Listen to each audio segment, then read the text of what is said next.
Hi, I'm Parker Allen. It's todayinlighting.com, Monday, 20 October. We are sponsored by Kasambi, the lighting OS that sets the standard for wireless control. We are here at the NYControlled 72nd Annual Convention and Trade Show in lovely Des Moines, Iowa. If you enjoyed Today in Lighting, please hit the like button. Here are the stories making news.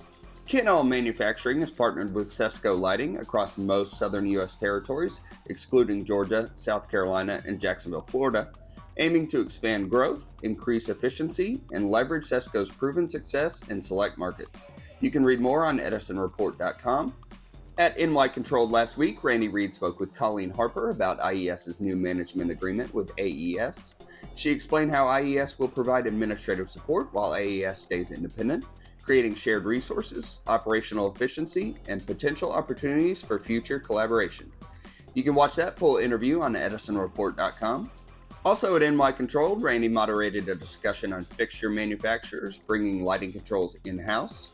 He was joined by three industry experts who highlighted the rising demand for in-house expertise, compatibility challenges, and the balance between internal knowledge and collaboration to support designers effectively. You can watch that video also on EdisonReport.com. Rexel reported $5.5 billion in Q3 sales, up 3% for its sixth consecutive growth quarter, led by North America. Europe and Asia Pacific showed mixed results, while digital sales and strategic initiatives supported continued profitability and 2025 guidance. Read more on EdisonReport.com. That's it. Go light up the world. Have a great day and pray for peace.